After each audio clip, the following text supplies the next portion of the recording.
Сәскелік ауған шақ. Әйтсе де күннің аптап-ыстығы әлі қайта қоймаған, ауада бетті шарпыған жалын лебі бар. Көз ұшында сағым бұлдырайды. Ұзақ қарасаң, ай қабақ мұнаралы, зәулім сарайды, небір қаз мойын ертегі дүниесіндегі кемелерді көргендей боласың. Бірде зорайып сағым көлінің бетіне қалқып шықса, енді бірде әлгілер көмескі тартып, жайылып кетеді. Мынау түйе жон екі белдің аралығында отырған 3-4 үйлі ауылға салт атты, өгіз арбалы, машиналы ағып тамып келіп жатыр. Үй сыртындағы мама қазыққа аттар қарама-қарсы байланып, әректе өгіз, түйе жеккен арбалар доғарылып қалған екен. Қаладағыдай шопандардың Москвич, Волга машиналары өзінше сән түзеп, аналардан алабөтен аруақтылығын сездіре ортадағы 6 қанат ақ үйге үйек сүйеп, қаздай тізіліпті. Ауылдан төмен ылдида қазан көтерілген сияқты. 5-6 ошақтың оты көрінеді. Қынама бел ақ көйлек, қара мақпал камзолды келіншектер қылаңдап жүр. Іргесінде мен тұрған үйдің сыртынан салт аттылы 2 әйел өтті. Бірі жастауда, екіншісі кексе етжеңді екен. Әңгіме қызуына әбден берілгендері сонша еріндерін сылп еткізіп қойып, саңырауға сөйлегендей сәңгірлей түседі. Еріксіз құлақ түрдім. Бетім-ау, ол 4 атадан қосылар ілік шатысы бар адам ғой. Құдай-ай, деді еркек дауысты әйел. Аттан түсіп, мама қазыққа байлап жатқан сияқты. Тә деп қояды. Етжеңді кексесі болуы керек. Қазықбау шалып есөйтіп. Сөзің аузыңда, жеңеше. Айта бер. Құдай солар бір жөн жосық біледі деп пе ең. Еркек жарықтыққа күле қарасаң ақ болғаны емексіп. Ай, жеңеше ай. Келіншектің күлгені естіледі. Ибай-ау, еркек біткеннің бәрі сол.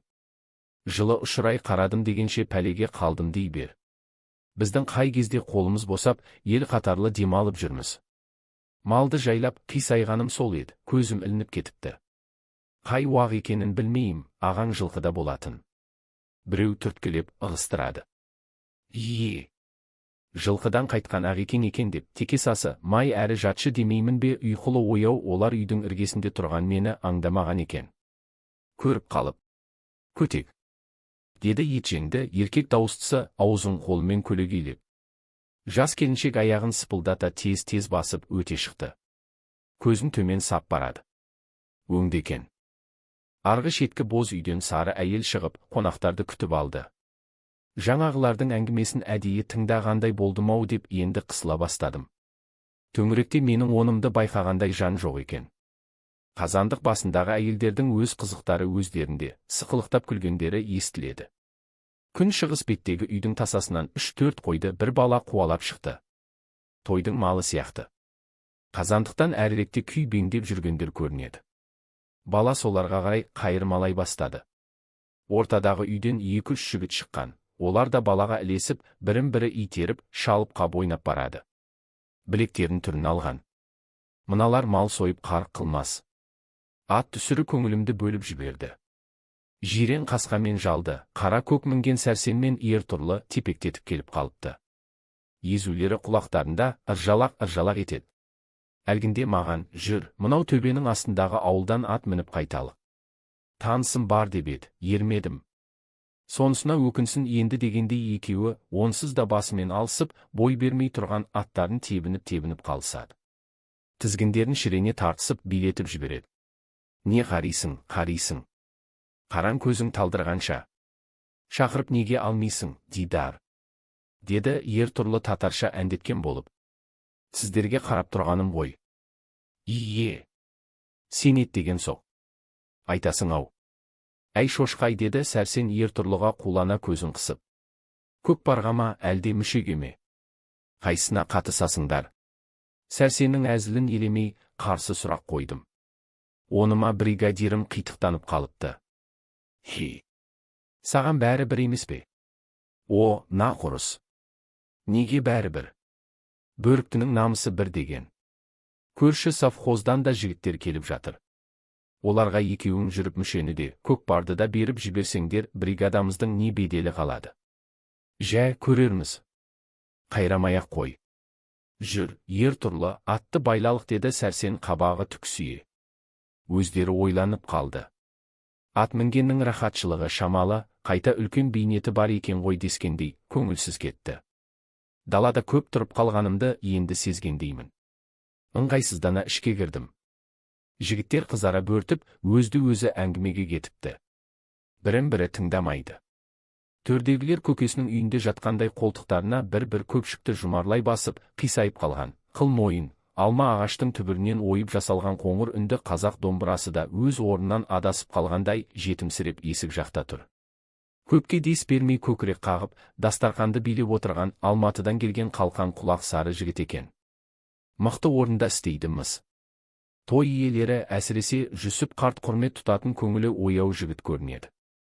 Қыз беріп отырған құданы ренжітуге болама деп, жергілікті қызбалар өздерін тежей ұстап, дүңк етпе дойырлар ащы суды қымызша сіміріп жатыр. Сапарда қып-қызыл, бір бұрышта бүрісіп отыр екен. Қайда жүрсің дегендей Алия қарады. Оның жанында орын болмағансын мен де табалдырыққа таяу самауырын түбіне, тоқымға бір тізерлеп жайғастым. Тойда төрге шықпадым деп күй таңдап жатуға болама. Анау кеш келген жолдасқа штраф құймаймысыңдар. Сонсын ауылдың 6 ауызын айтқызамыз деді әлгі қалқан құлақ. Жандағы маңдайы тайқылау, кертеш мұрынды, көзілдірікті де қалқан құлақ екен. Жолдасы көрінеді, ақын дейді. Ол анадай әңгүдік емес, сабырлы, бірдеңе айтса қыз сияқты қысылып, қызарып кетеді. Жолдасының қылығына күйіп, жер боп отырғандығын таныта күңкілдеп қояды. Бұл жолы ол даусын естірте. Қой. Ұят қой. Той жаңа басталып келеді. Шу қайда қашады. Жүрек жалғап шай ішсін. Даладан келді ғой деді. Тойға барсаң тойып бар деген. Әй, кішкелі жиналғанымыз жоқ. Жаңа ғана өзің естіп жүрген әніміз. Күй деген не? Әңгіме тыңдайықта деп айтқызбадың. Ендігің не? Осы ақындар-ай. Көңілшексіңдер ау. Анау Құрқылтайдың балапандай бүріскеннен не әңгіме күтуге болады? Ал, айтшы сен. Неге үндемейсің? Деді ол Сапарға қарата иек қағып. Менсінбей ауыздан қағып отырғанына мына күн қақты. Қоңыр жігіттердің үнсіз шыдап, мізбақпауларына бір жағы таңдансам, бір жағы намыстандым. Сыйлаудың аты осы деп мыжырайып қала беруге болмайды ғой. Ол қонақ жайлық емес, ездің ісі. Сапар қанын ішіне тартып алған, сұп-сұр. Мұрны емейіп көзінде бір өткір ұшқын ойнайды. Ащы мырс етті ол. Әйтсе де сол отырған күйі мізбақпай қалды. Мұндайда адам еріксіз бойын жинап алып, бүрісті десе жазыла, жайыла түсуші еді ғой, Сапарда оның бірі жоқ. Тіпті естімеген сияқты. Жақсы. Әңгіме айт деп қоймадың. Айтайын. Өлең айт дегенде тайынбап ием. Алдымды орап, аузымнан қақтыңыз. Әдепсіз шығар дейін десем, қарамаға оқыған жан тәріздісіз. Оқымасаңыз естіген шығарсыз. Сонау бір көне заманда Эзоп деген сықақшыл өмір кешіпті. Бірде дейді екен сол. Қасқыр көшемнен келе жатса бір ешкі зәулім биік үйдің төбесінде тұр екен. Әлгі қасқырды көріп алыпты да балағаттапты. Әбден жер жебіріне жете мұқатыпты. Күш көрсеткенсіпті. Сонда қасқыр. Ешеке-ай, мұны айтып тұрған сен емес, анау орның ғой деген екен. Сол айтқандайын сізге мені Құрқылтай дегізіп, тайраңдатып отырған қонақтығыңыз ғой. Түсінсеңіз жақсы болар еді-ау, қайдам, тым сырдаң жалаң аяқ бала сияқтымысыз, қалай? Деді Сапар. Айнала отырған жігіттер күле түсіп, жым болса қалысты. Тұйыққа тірелгендей күбір сыбырға көшісті. Шай құйып отырған ақсары келіншек самауырынды иселегелі шыққансып, бір бүйірлей шегіншектеп далаға бет алды.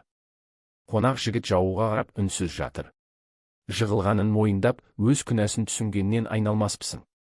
Әр жерден қонақ қылығына ырза болмаған күңкілі естіледі. Әулие емес қой. Жүсекең айтты екен деп бұға берер жайымыз жоқ. Бұл той. Көпке ортақ қуаныш. Ерке кеше оның қызы болса, бұл күнде біздің ауылдың қызығы, қондырғалы отырған құсы.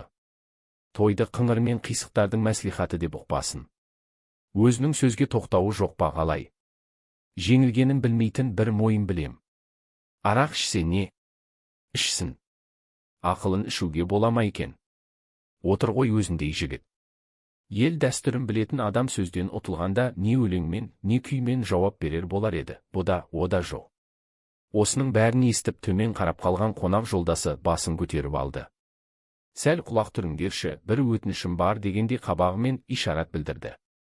Толқып қозғалақтай бастаған дастархан төңірегіндегілер сілтідей тына қалды. Жігіттер, өзіміз екшеліп, бірыңғай кеткен екен бізде. Арамызда анау ас қамын жасап жүрген қарындастан басқа әйел баласы жоқ.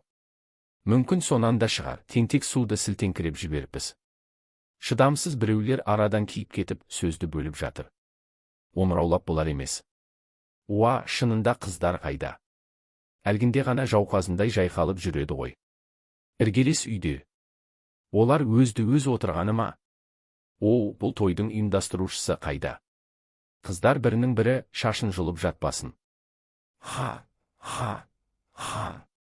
Жігіттер, қонақ сөзін тыңдатпадыңдар ғой. Кабыр етсеңіздерші. Қыздар келеді. Тынышталайықта, деді Сапар іліп қақпа сөздердің бір қалтарысында. Шіңкіл деген даусы салмақты, назды естілді. Лау ете түскен әңгіме біртіндеп барып басылды. Қонақ жігіттің жолдасы Сапарға ырза көңілді көз тастап, батылсыздау тамағын кенеді. Той ғой. Артық кем білместік болмай тұрмайды. Бәрін жіпке тізіп таразылай бермейік те. Онан да сонау жаққа шығып қалған ұлы домбыраға атадан балаға мұра боп өтіп, ғасырлар бойы халқымыздың адал мұңдасы, сырласы, сүйініші соған жүгінсек қайтеді, жігіттер. Ұлықсат етсеңіздер. Мен домбыраны жолдасыма сіздердің аттарыңыздан ұсынсам дейім.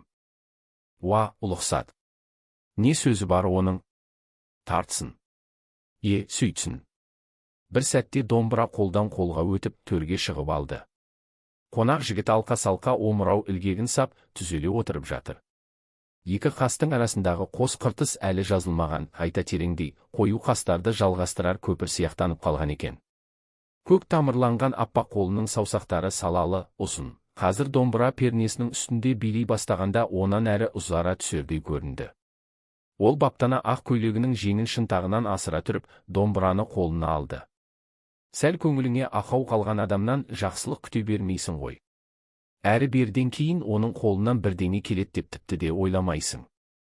Домбыраны күйлеп отырған жігіт мұрнын кербездене көкке көтеріп алғанда, мен онан мүлде түңілгендей осының өзі ақымақ, нағыз қуыс кеуде шығар деп ойлап та үлгердім.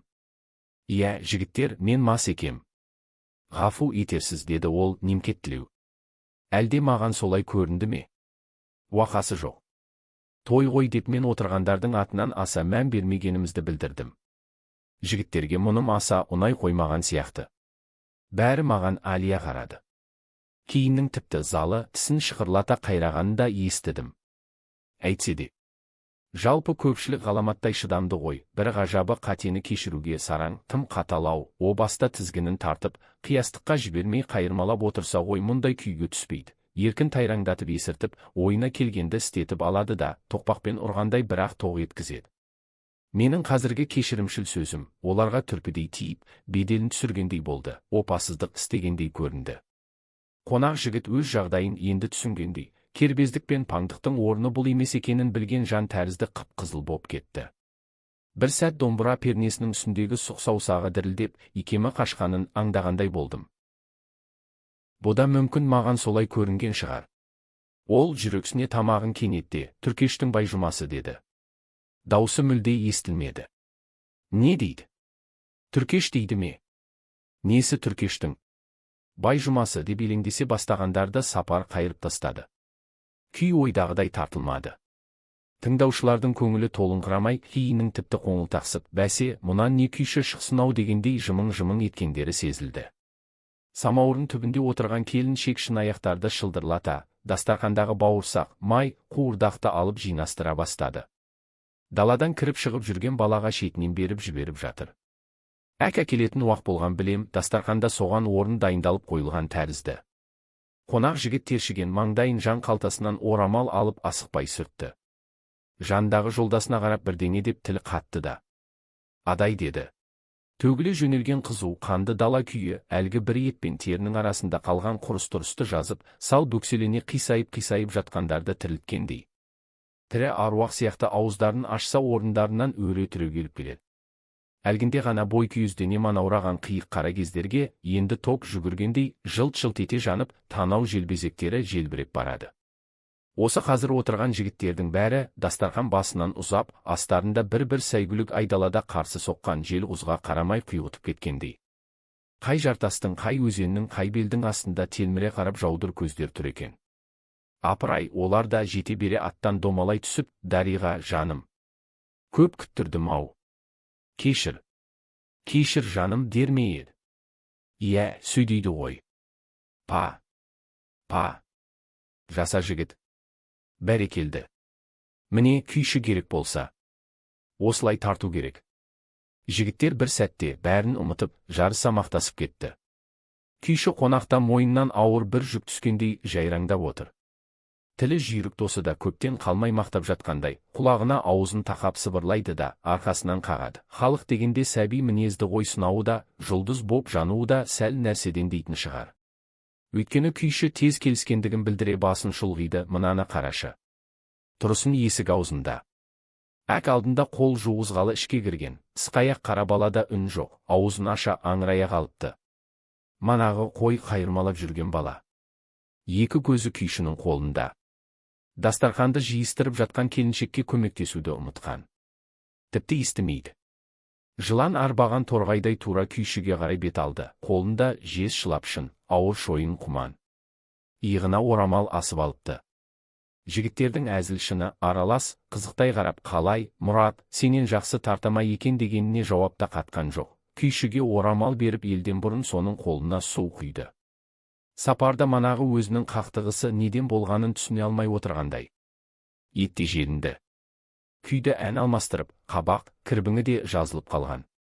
Әзілде әр жерден туындап, ағаш арасынан соққан самалдай желпіндіріп тастап отыр. Күйші жігіт әне бір біз ойлағандай ақмақта, тәкаппарда емес екен. Өзіне біткен бір ит мінез бе, қалай? Ілкіде паңдана кергіп, менсінбей, бұларды қойшы деп ойлағанда шығар. Аяғын кім шалыс баспайды? Кім адаспайды? Қазір міне, жарқылдап отыр. Ақ көңіл адамның аңқылдағы білем өзі. Жігіттер, қыздар келмеді, деді даладан аптыға кірген қара бала. Оған ілесе сәрсенмен ертұрлының басы көрінді. Неге? Не жазыппыз? Жігіттер елеңдесе, жамырай сұрады. Бықсып үйде отыруға келгеніміз жоқ. Шықсын өздері. Қыздар палуан күресін көргісі келетті. Қыз қууға аттарын дайындасын деп жіберді. Бұ да жөн. Шығалық, жігіттер. Сапарға ілесе өре түрі келіп, бәріміз де далаға шықтық. Күн манағыдан гөрі салқын. Желкемдеу ме, қалай? Ауыл төңірегіне қара құра көбейіп, аттылы жаяулы сапырылса бастаған тәрізді. Күйеуді қалыңдығына жаңа ғана аттандырыпты. Түн жартысы ауа келеді. Неге өйтетінін түсінбейім. Осының бәрі күйеу мен қалыңдық үшін істеліп жатқан жоқ ма? Бұл шынында өмірде бір-ақ рет болатын солардың қызығы емес пе? Дидар. Дидар. Еркені қимайсың-ау деймін. Білдірмегенсисің. Ертұрлы мысқылды езу тартты. Қимайсың. Неге? Сүйсем бір сәрі. Менікі тек жай сыйластық еді ғой, айтпай-ақ қой. Қысталамаймыз деді ол менің ойымды бөліп, өзі сәрсенге ере дарақлана күліп жіберді. Бетіне тіктене тура қарадым. Оның езу тартқанда оймақтай шұңқырлана қалатын екі беті де, бейкүнә сәби көзі де, тіпті әркез жылтырап, бұйралана желбірейтін әсем шашы да осы сәт жиіркеніш туғызып, өзінікі емес, қолдан жапсырып, бояп қойған алдамшы жылтырақтай жексұрынданып бара жатты. Жазық маңдайынан түскен қыр мұрыны да шолақ, сәңкие қалғандай. Лейла мұның бірде-бірін көрмейді. Әдеп қарындасыма да іштей ызаланып тұрғанымды енді ғана сезіндім. Сұстануыңды қойшай. Сен онан да анау жазыққа көз сал. Қалай? Күрес пе? Бұл күнде ақсақалдар жомарт. Алды 50, арты 25 сом жыққанға. Кәне кеттік. Ауылдың күн батыс бетіндегі көк жазықтағы халық қомақтағы екен. Асыға басып солай шыққандар да аз көрінбейді. Аттылы, жаяу топ-топ кетіп барады. Несін айтасың? Еркенің тойы мықты болғалы тұр ғой. Мықты бәйгеге түспейсің бе, сәрсеке ақшаны сүйім деуші ең. Әлде бұл жерде оңайлықпен қалтаға құйылмайтынын сеземсің. Неге кіржіңдей бересің, Дидар? Нақұрсау, осы сенің маған ұрынатын жолың жоқ қой. Ақшаны жек көрсең жұмыс істемесейші, шошқа-ау. Мен де өзіңдей ақ, адал маңдай теріммен тауып жүрмін. Сондықтан да сүйетін шығармын, оның не айыбы бар? Мен саған тауып жүрген ақшаң арам дедім бе Сәрсен? Жоқ, ендеше несіне ақталасың? Ол үндемей қалды. Сезікті секірер деген ғой. Ертұрлы ойыншында аралас іліп түсті. Сәрсен мұндай қатты әзілді күтпеді ме, жалт қарады. Іштей түйілігіп, тыжырына қалса да сыр бермегенсей, ой, нағұрыстар-ай, оңбайсыңдар деді күлген болып. Күрес көрушілердің арасына бірден кіре алмадық. Халық шеңберлене иін тіресіп тұр екен. Ине шаншар бір бош жер жоқ. Салт аттылардың өзі үзеңгі қағысып, тығылса түскендеріне қарап, күресті көруден бір жола күдерімді үздім. Ортада кімнің жығып, кімнің жығылып жатқаны белгісіз, тек ауық-ауық сығылысқан топ гу-гу ете қалады. Сәрсеке, мынадан бірдеңе көріп жартпаспыз. Көк парға баралық дедім. Жігіттерді еліктіріп, делебесін қоздырмақ болғаным ғой. Онымнан дәнеңе шықпады. Шынында сөйтсе қайтеді-ай. Сәрсен елбетіп көне қалған, ертұрлы қасарып, қыңыр тартты да тұрды. Кәне, еріңдер соңыма. Палуанбыз. Ертұрлының өтірігі екеумізге де ұнап кетті. Жолда оп-оңай ашыла берді, тиіп кетсең ұстаса қалғалы тұрған, бірлі жарым қисық мойын пәлеғорлардың өзі де бізге күлгенмен жылағаның арасындағыдай бір әлем тапырық шырай көрсетіп қалып жатыр. Палуан табылды. О кім? Қайда? Мынау ма? Денесі бар екен. Тұлғалы. Жас қой. Дәнеңе етпейді. Жығылса жер көтереді. Көптің осынша қолпаштауын ілкіде түсінбеппін ғой, тіпті оған мән берсемші. Күресті көретін болдық-ау, әйтеуір дегендей көңілімде бір тоқтық бартын байқайым. Көпшілік ертұрлыны да, Сәрсенді де көзіне ілмей, мені қарауылға алыпты. Бергі шетте тарғыл шапанды, истен қалпақ киген бір қарт тұр. Сұқ саусағын шошайтып шақырады. Балам, бері кел. Неге кідірдің? Кел. Мен бе? Сен. Енді байқадым, ортада бұқа мойын төрбақ біреу тұр. Әлгі ақ көйлегінің оң жақ жеңін қара шалбарының ышқырына қыстырған, бір қолы жалаң, жұп-жұмыр иығын, бұлтылдаған тас қауындай бұлшық етін көрсеткелі әдейі істегендей. Сол жақ жеңін шешпепті. Өңір ілгегі ағытулы, бүйраланған төсшіні көрінеді. Етекті жалпақ мұрыны да, іркілдек беті де егінің өзі кере қарыс. Тек төбесі шошақ, шот манда екен. Ойбай-ау, мені осымен шығады ден қалған-ау. Көтеріп алып ұрар болса, қолымның қайда, басымның қайда ұшып кеткенін білмесіңдер. Өле алмай жүргенмен жоқ. Қойыңдар әрі тәлкектеріңді. Әй, жігіт, сені шақырып тұр ғой. Арт жағымдағы адамның даусын естігенім болмаса, бұрылып қарамадым да. Кім? Мәссаған. Кім дейді-ай? Мәңгіріп қалған ғой. Қой, мынау күресіп ештеңе бітірмес. Барсаңшы. Сасқалақтай шегіншектеп, мен ойнап айттым. Күресейін деген тіпті ниетім жоқ дей бердім. Жауырыным шып-шып терлеп кетті. Біреу артымнан тістене, бар күшімен ілгері итеріп жіберді. Күңк еткені де естілді. Намысың қайда? Деп еді, ертұрлы екен. Ойбай-ау, мынауың күреспейім дейді ғой. Естіп қалыпты. Әлгі бір шақпа дауыс. Палуанға жардық-ау, Үрпеуін. Жігіттер, қараңыздаршы. Жіп. Беріп қойып жүрмесін. Талтайып тұрысы келіспейді екен. Айналам ду-ду ете қалды. Темекісінен сарғыш тартқан тіс, ашылған ауыз, кетік тістің арасынан жылтыңдай көрінген қызыл тіл, әжімді тарғыл бет, жұмылып бара жатқан көз бәрі төнекеп, тайқи жөнеледі. Басым айналып, бір сәт құлағым шыңылдап кетті. Тиішталыңдар. Халайық, тиішталыңдар. Естіртпедіңдер ғой. Шынашақтай ақшынақ шал құлақ түбімде тұрып шар ете қалды. Даусы не деген аш еді, бір түрлі тұла бойым тітіркеніп, еркімді билеген үрей ыдырағандай болды. Қара ағаштың жапырағындай осыншалық қалтырап маған не көрінді? Бала күнімнен үйренген күрес емес пе? Ода мендей-ақ адам. Өзімді өзім жігерлендіріп, намысқа ұра бастағанымды сезіндім. Шырақ, шығамсың? Жұрттың дабыр-дұбыры басылмай мына қарттың есі ауып, екі талай шығар деп едім, жоқ олай болмады. Құлағының мүксіздігін білдірді. Уа, палуан шықты. Жыққанға 25 сом жібек орамал түйілген. Тағы кім бар? Жоқ. Табылды ғой. Күресе берсін. Ақшынақ шал жетектеп ортаға шығарды да, жанынан қалмай жүрген елгезек жігітке иек қақты. Ол жүгіріп кеп менің беліме бостау қып белбеу байлады. Ондағысы палуан бір-бірінің белінен ұстағанда қол ұшын батырып, заңсыз әрекет істемесін дегені ғой. Намыс қайда? Намыс қайда деп бір үн. Ер түрлі үні тағы да құлағымда күмбірлей бастады. Ұп-ұсақ діріл бойымды қытықтай, шымырлата тұтас алып барады. Тағы да қорыққаным ба? Өлім-ай, қорғасындай ауырлай қалған аяғымды зорлана көтеріп, дәу палуанға қарсы жүрдім. Айнала тым-тырыс.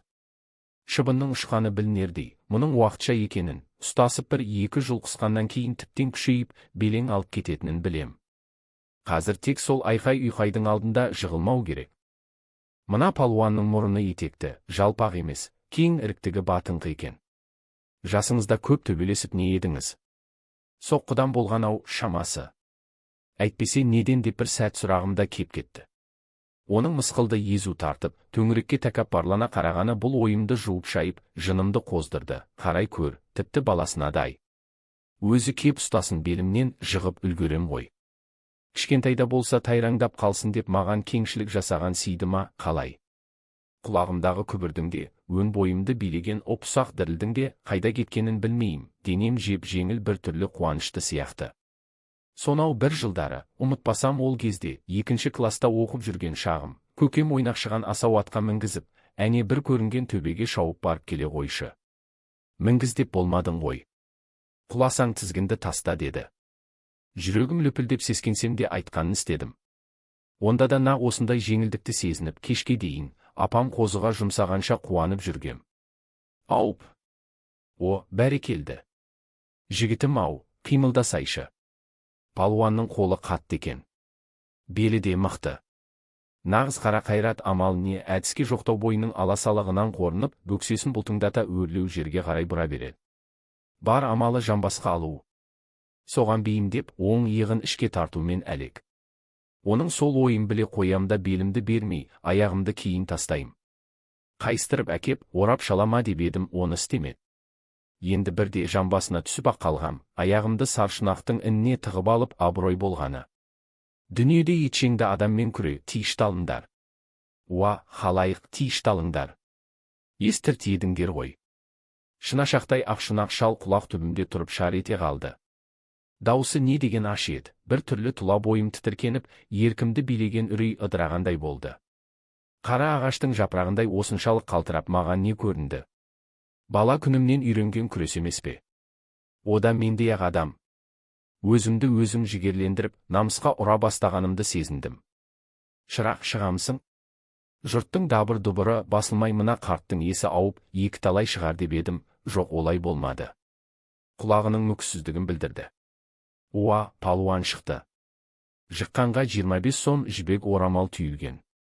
Тағы кім бар? Жоқ. Табылды ғой. Күресе берсін. Ақшынақ шал жетектеп ортаға шығарды да, жанынан қалмай жүрген елгезек жігітке иек қақты. Ол жүгіріп кеп менің беліме бостау қып белбеу байлады.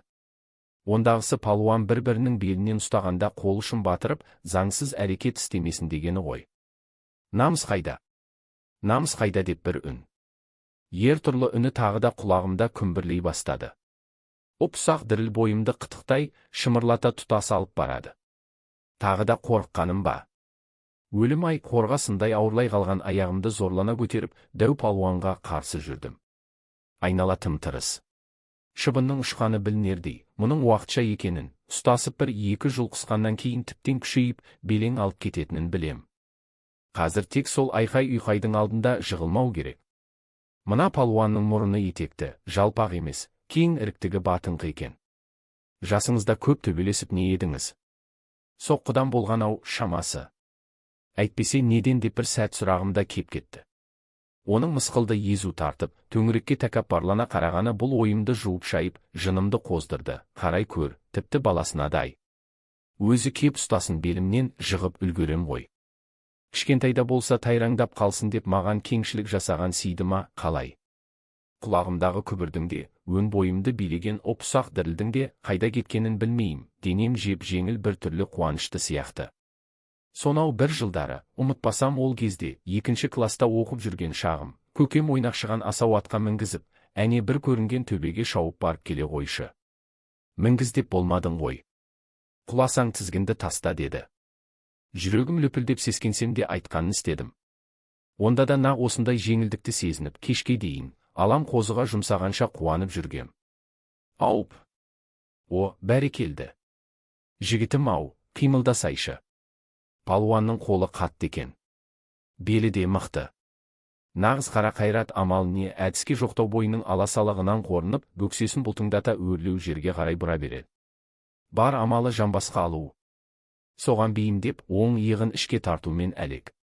Оның сол ойын біле қоямда белімді бермей, аяғымды кейін тастайым. Қайыстырып әкеп, орап шалама деп едім, оны істемеді. Енді бірде жамбасына түсіп ақ қалғам, аяғымды саршынақтың ініне тығып алып абырой болғаны. Дүниеде етжеңді адаммен күресу екен қызығы. 5 минут өтпей көлкілдеп, біршіп кетті. Уа, жүріп алдыңдар ғой. Болсаңдаршы. Мына екеуі бір-біріне ғашық боп қалғаннан сау ма? Әй, шынында солай ма дейім. Қарашы. Қарашы жүрістерін деп зеріккен көп іліп қағып күліседі. Әзіл қамшы болды ма, әлде менімен жүріп алғанына күйініп кетті ме? Манадан аңысын аңдап, артық қимыл жасамай жүрген палуан аяқ астынан бұзылып, жұлқа жөнеді. Ай, енді өлген ақ шығармын деймін, сақтанып сөйткенімше болған жоқ. Өзіне қарай жұлқа тартып кеп қалды. Жалт бердім. Қайта айналып соқты. Ойланып қарсы әрекет істеуге мұршамды келтірмей, тал шыбықтай бұралтып, белімді қайыстырып барады. Жан дәрменіммен жігіттермен алысып жұлысып жүргендегі әдетімше, іштен орай шалып кеп жібердім. Кескен томардай ол шалқасынан гүрсейте түсті. Айнала ушу, азан-қазан. Өзімде аң-таңмын. Сенер-сенбесімді білмей, оның үстінде әлі жатырмын. Кеудемнен итере тұрмаймын. Ауыл арасының атақты палуанын жыққаным ба? Осы рас па? Сәрсенмен ер тұрлы жүгіріп кеп қолтығымнан алды. Көтеріп кетті. Ақшынақ шалда бір жағымнан демеп, арқамнан қағады. Қолтығыма қызыл жібек орамалға түйген байрағында қыстырып үлгеріпті, күлім-күлім етеді. Жарайсың, балам. Өмір жасың ұзақ болсын. Уә, жаса жігіт. Дидар. Дидар. Өркенің өсіп көсеген көгерсін. Алғыс жаудырып, шығарып салғандардың дені біздің совхоздың адамдары. Жүздері жайдары, қуанышты. Қатты қуандым. Дүниеде осы қазір менен бақытты кім бар? Жалпы ондай адам бар ма өзі? Сәрсенде ер тұрлыда төбелері көкке жеткендей арсалаңдап келеді. Біз күрес боп жатқан жерден ұзапта кетіппіз. Қайда барамыз, жігіттер? Дедім. Тоқта. Дидар. Әй, шошқа. Мына нағұрыс естімейді ғой, тіпті. Сен анау орамалды ашшы. Сәрсен сенімсіздік сездіріп, байраққа күдіктене қарады. Керегі не? Қой, Дидар, салып қой. Құдай біледі, әлгі шал алдауы мүмкін. 25 сомның орнына байқамаған боп, 24 қыстырып жіберуден жүзі жанбайды шошқалардың, деді Сәрсен ер тұрлыға болмай. Әй, оның ішінде бір-ақ сом. Ал сонда не? Әңгіме ақшада ма екен? Күресте жығып кетіп, жеңіске жетуде емес пе? Ер тұрлы оңбағансың дегендей қолын Сәрсенге бір сілтеп, сырт айналды. Па! Жомартын! Әй, нағұрыс-ау деп келе жатыр еді ол, мен орамалды ашып керсете қойдым. Енді әңгіме жоқ. Дұрыс. Әй, осыны мен түсінбеймін-ай. 50 жылда да түсінбейсің. Жә, ер тұрлы. Мен оның иығынан қақтым. Мұны да бригадир адам дейміз-ау. Қазан қырғыш сияқты қаспақтан өзге ойы жоқ. Ох, ойшылай. Сүдініңе болайын, деді Сәрсен шырт-шырт түкірініп. Оу, жігіттер, көкпарға бармаймыз ба? Ел солай қарай бет алды ғой деп едім, екеуі де үнсіз ілесе берді. Көбіне көп көкпар ауылдан сыртқары, кең жазықта болатын. Бүгінгі тойда да үлкен қос жотаның оңтүстік бетінен сондай орын табылған білем. Екі төбенің басында екі ауылдың ақсақалдары. Шарт жүгінісіп отыр. Етекте екі топ, сәйгүлік мінген, қайратты, өр, айлакер, ат құлағында ойнайтын бес қолдың саласындай жігіттер. Аралары 2 шақырымдай. Қақ ортада көкпар жатады. Ақсақалдардың бірі белгі берісімен екі топ көкпарға ұмтылысады. Кім бұрын жетіп ұстатпай, не тартып алып жеткізбей өз жағының ақсақалына апарса, көкпар соныкі. Жігіт төбе басындағы ақсақалдардың бәріне емес біріне, бәкеңе деген сияқты атап тастауға тиіс. Қарт ырзалығын білдіріп, орнынан тұрып кеп сыйлық береді. Әрине көкпарды әкету оңай емес, оны кейде кешке дейін де тартысады. Ой, сен тағы не ойлап кеттің деді Сәрсен жеңінен ұстап. Жеңісті қалай жусам деп қиналып келемсің? Оған қам жемей-ақ қой. Жөнін табармыз. Мә, ана Сапарға қара. Құлдыраңдап келеді. О, шошқа. О, құттықтайым. Дидар, жарайсың. Деді Сапар ентіге. Есте сала жүгіргені көрініп тұр. Қайда жоғалып кеттің? Сені таба алмай қалдық қой. Ойбай, Дидар, мен совхозға барып қайттым. Машинадан түскенім осы. Жайшама. Сәрсен құлағын түре қалды. Арақ, шарап әкелсе қой деп еді Жүсекең. Досың екен ғой. Ертұрлыда қарап бір тұрсайшы. Ауылдың кіре беріс шетінде екі машина соғысып қалыпты. Біреуі Волга екен. Алды мыж-мыж.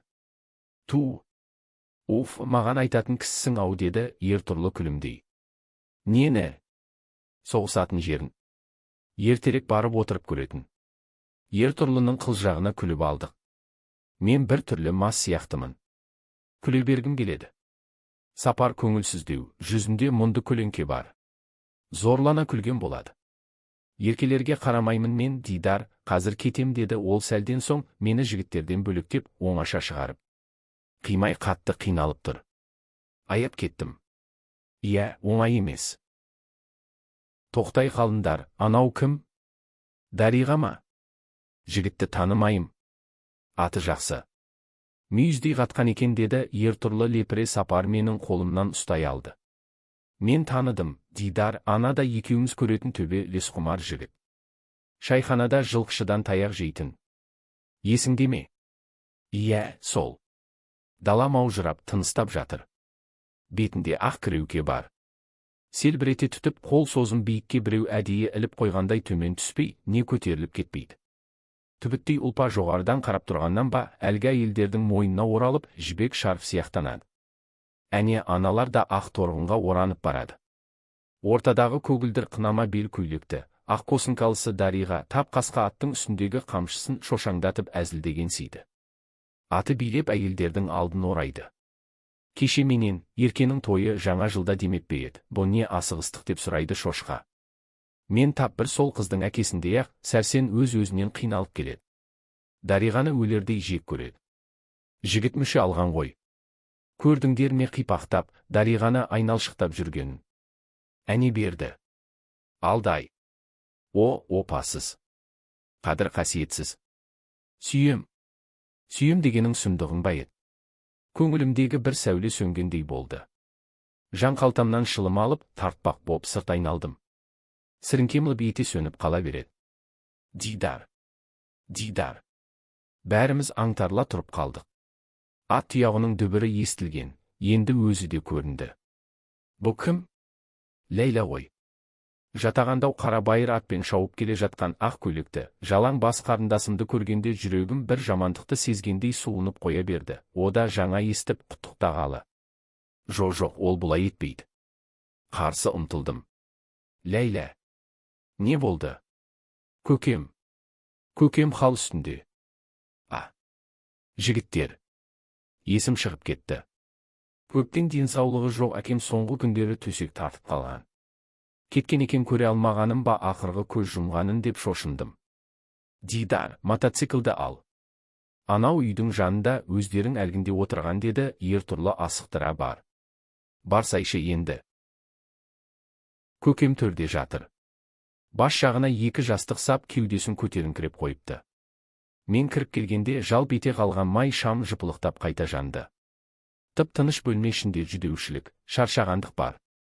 Кровать басында ілулі тұрған бет орамалдың көлеңкесі де қабырғада үлкейіп, бүкшиіп отырған, мойны шілдей, жүдеу, теке сақал шал сияқтанады.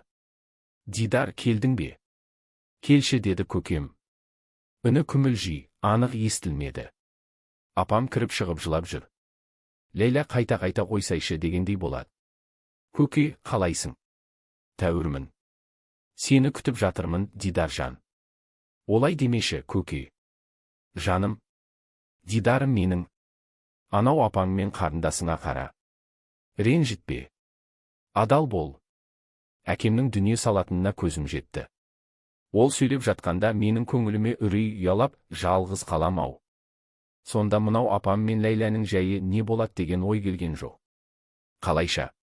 Көкемнің ақ еті сәл сарғыш тартып, мұнарлана бастаған кезі, мынау қысқа, сирек кірпіктері айқасып мәңгі жабыла ма? Мәңгі. Қайтып ашылмайды. Қалың қара шашы, мұрты, сақалы үгіліп түседі. Жүзін топырақ басады. Сенбеймін. Олай болса, неге дүниеге келді? Неге қиналды, күлді, жылады? Дос, дұшпан, таныс, бауыр не сен үшін? Әділет, адалдық, бақыт, даңқ. Қорлық, қиындық. Азап. Махаббат. Бәрі қалды. Дидаш, бүгін нешесі? 8. Деп ойланып қалды. Әлсіздіктікі ме, білмеймін, әлсін әлі көзі жұмып жатады. 8. Сонау көп су келетін жылы екеуміз моторлы қайықпен барып едік-ау. Өзеннің бұрылысы ғой, көке. Сол. Білем. Сол жерде жағадан 3 метр ортасына қарай қайраң бар. Жан баласы білмейді. Ертең не арғы күні тіптен тайызданады. Маяқ қоя салшы. Бір сүгіндері пароход өтеді ғой. Жақсы, көке. Уфы, жазылам, білем, жеңілдендім, Дидашжан, шаршадым. Мызғиынша азырақ. Ол күні жел тұрып, өзенбегі қатты толқығанда жоқтып тыныш, түк болмағандай жарқырап жатты. Сүп-сүйір ұзын қара қайықта темір шынжыры сылдырлап жағада иесін күтіп қала берді. Әлгінде ғана көкем түсіп үйге шай ішкелі кірген тәрізді, ескегі де алынбай сол күліп тұр. Тек ақ шағала үні күндегіден басым, өздері көп сияқты, шаң-шаң етіп қалықтай ұшып жүр. Көкемнің мына қайыққа енді қайтып отырмасын бір солар сезінетіндей. Тегімен қатты болуым керек. Туған әкесіне жыламаған адам тас жүрек қой. Арада 40 күн өткенде ғана қатты бұралған домбыра шегіндей шырт үзіліп кетіп, ұзақ жыладым. Өзімді өзім тоқтата алмадым. Бұл не? Не болды маған? Ыстықта масаның қанаты күйіп ұша алмайды дейтін. Мына масалар көк ала қойдай қып сойып салды. Әрі суда таусылды. Түскі тамақты әкелмек боп қос басы да кеткен сәрсен әлі жоқ. Анау аспазшы қатынмен қылжақтасып отырған шығар. Канистрімдегі суым да таусылыпты. Қаншаға жетсін? Кешегі су емес пе? Бүгін құйып алу тарс есімнен шығып кетіпті ғой. Көз жетер жерде көлеңке болғандай бір шыбық жоқ. Айнала тұп-тұлдыр. Көкжиек ақтаңдақтанып тұр. Әріде сағым ойнайды. Кейде қара қошқылдана адасып жүрген даланың тентек құйыны да бой көрсетіп қалады. Шіркін, бір ұрттам су ай. Сылқылдата жұтар салқын қымыз болар ма еді? Базарбек қартта тоқтады, білем. Сапар мен ер тұрлы әлі жүр. Сулары таусылмаған ғой. Сапарды білмейім, ер тұрлы шөлге шыдамды. Менде емес ойбай-ау, су бекеңде. Иә, сонда бар. Ол көп ішпейді. Әрі оқыпты. Күнде жаңғыртып құйып алып отырады. Шабындыққа келісімен бізде емес, ол ерінбей канистрін жерге көміп қояды. Біздігіндей қан жылым боп тұрмайды. Оның суы сап-салқын. Әркез солай. Базарбек қарт бетінің терін сүртіп, сырт айналды. Маған жылы шырай бермеді. Ренжіп жүр. Білем, Сапар, сәрсендермен кеттің. Жер соқтырмасын. Таза адамдар көрінбейді, Дидар, сақ бол дегені бартын. Қарттар секемші ғой. Білмейім неге олай екендіктерін. Бәкеңнің онысын тыңдағаным болмаса, құлағыма ілгем жоқ. Біреудің ақылынсыз да тірлік істеу керек қой. Бәке, суыңыздан бермес пе екенсіз? Қаным кеуіп тұр деп едім, ол бетіме түксие қарап қойды. Үндемеді, сәлден соң бар денесімен маған бұрылып: «Бермен кел. Мына трактордың көлеңкесіне отыр. Деміңді бас әуелі. Су қайда қашады. Ыстық көп ішуге болмайды. Ішіңді бұзып аларсың» деді. Айтқанын істедім. Тракторымның отын сөндіріп жанына отырдым. Масадан қорғана бір шылым шектік. Түтіннен ықтыма, кішкене жауларымыз сәл саябыр тапты. Екеумізде де үн жоқ. Бәкең жөткеріне орнынан тұрды, күн салып төңірекке көз тастады. Әлі 3 күндік жұмыс бар. Дегенмен шабындық жақсы. Не шауа. Ол трактордан 3 қадам жердегі шөкімдей шөпке бет бұрды. Әлгіні аударып тастап, канистрді қолымен қазып шығарды. Өте терең көмбеген екен. Салқын судың қадірін шөлейтте жүргеннен артық кім біледі. Маңдай терім бұрқ етті. Сұрықсыз көрінген жапан дала көз алдымда түрленіп, әне бір мен ойлағанда емес, жасаулы, сәнді боп шықты. Айнала хош иісті жусан, қоян қарта, сәбидің шашындай жұмсақ. Уф! Жалт қарадым. Базарбек қарт шүберектей құп-қу қисайып барады. Бәке, сізге не болды? Жалма жан аласап, жігіттерге айқайлап қол бұлғадым. Олар келгенше бәкеңді дұрыстап жатқызып, бетіне салқын су бүріктім. Әжептәуір уақ тірлік нышанын білдірмей, қимылсыз қалған, енді міне үстіңгі кірпігі дір ете, көзі баяу ашылды. Бұ не? Бәкеңе не болды? Тынышталыңдар дедім жігіттерге. Олар да жүгіріп кеп өңіліп жатыр. Бәке, сізге не болды? Бәке. Көзін қайта жұмады екен деп зәрем жоқ. Дидар, мені тұрғызшы. Тұрып отырайын. Қолтығынан демеп, жай көтердім. Қуаң тартқан жүзі қоңырайып, енді түзеле бастағанын сездірді. Су ішті. Жаман жүрек қой. Валидолым бар сияқты еді. Ұмыт қалдырмаған екем. Ол жанынан дәрі алып тілінің астына салды. Уф! Неге жаутаңдайсыңдар, құрбыларым? Құрбыларым дегеніне жамырай күлісіп, тәуір болғанына қуаныстық. Бәке, зәремізді алдыңыз ғой. Ондай әзіліңізді қойыңызшы деді ертұрлы, жігіттер жымыңдасып қалысты. Қорықпаңдар. Сендер тұрғанда мен ол итке беріле қоймаспын. Ел аман, жұрт тынышта не көрініпті соншалық. 2 рет атылуға бұйырылғанда да оқ дарымаған жүрек емес пе? Елеңдесе қалдық. Базарбек қарттың неміс концлагерінде болғанын, адам төзгісіз талай қорлық көргенін естігенбіз. Әйтсе де қалай атыла жаздағанын білмейтінбіз. Өзі әбден қалжырап отырған адамнан сұрауда ыңғайсыз ғой. Қызық екен деп қалды келте танау қара бала. Ол кеше трактор алып, рульге ие болған. Сонан ба мұндай жерде жолдастарынан гөрі еркін. Кейде тіпті шамадан тыс батыл, біздің совхоз бір мал шаруашылығымен көктемей. Әгіс, бақты қолға алу керек. Жеріміз жақсы. Не ексе де шығат деп үлкендермен де қызарақтасып қалатыны бар. Бригадамызға алғаш келгенде елгезек, қымыз сапыршы, тракторге май құйшы, сүтші десек, қанғалақтап ұша жөнелуші еді. Енді міне білгішсініп алғаны, совхоздың болашағы жайлы әңгіме қозғасақ бітті, өзінің жанына ерген жалаң аяқтармен жабыла кетеді. Волейбол торын, допты сатып алу керек. Жұмыстан тыс спортпен айналсамыз деп шыға келеді. Мен әзір олармен шайпау сөзге барса қойғаным жоқ. Босқа арам тер боп жатқандарын көріп, үнсіз отырам. Сапар мен сәрсен жылдап, өліп қала жаздайды. Әумесерсіңдер дегенге дейін барады. Бір ғажабы бәкеңе сәрсендерден гөрі солар ұнайды. Стадион саламыз.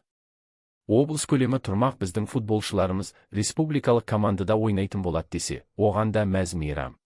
Кәдімгідей олар солай істейтіндей-ақ сенеді. Қызық дәнеңесі жоқ, балам.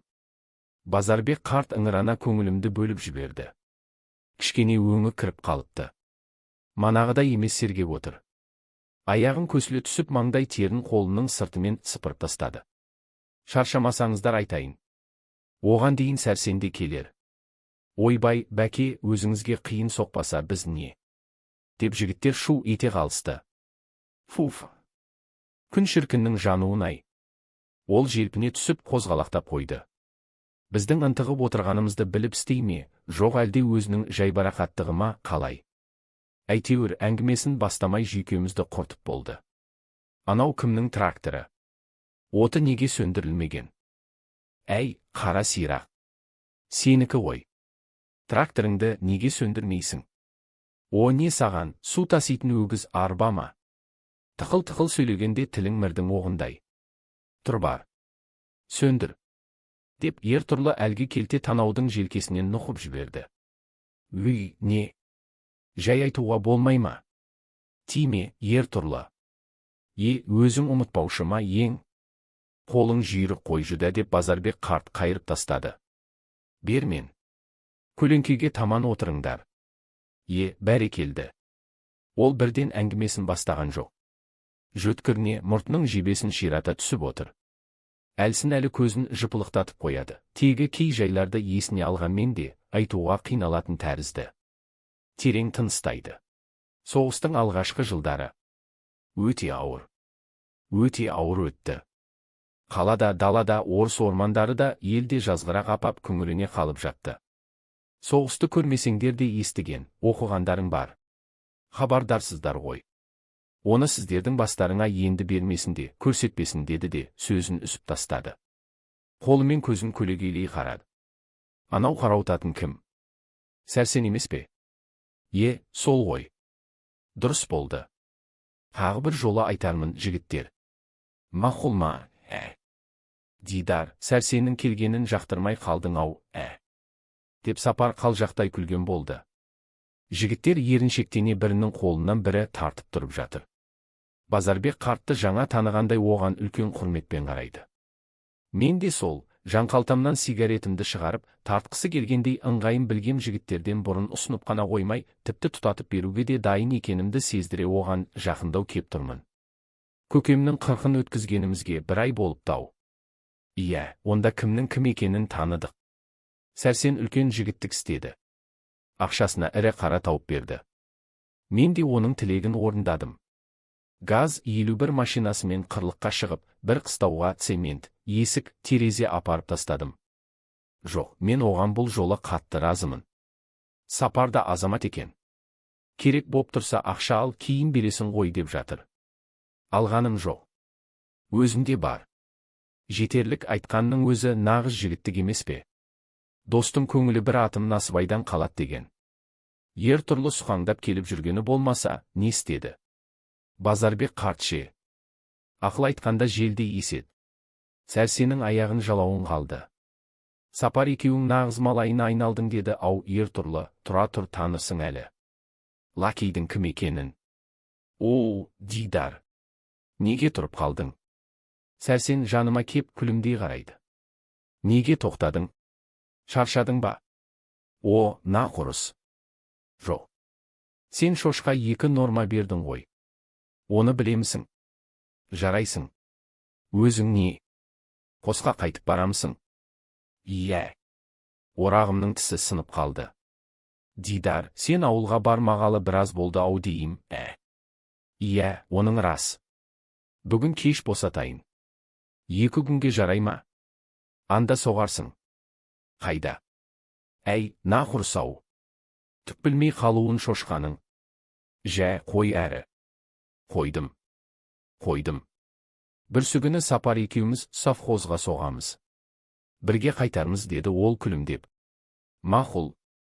Ол кабина есігінен қолын бұлғап, тракторын 3-ші жылдамдықпен жұлқынта жөнелді. Қосқа қарай тартып барады. Айттым ғой жақсы жігіт деп. Қамқор, жанашыр дос. Рас ішкіштігі бар. Сапарда сол емес пе? Неге оны да Сәрсендей көрмейміз? Әрі беріден кейін маған қандай зияны тиді?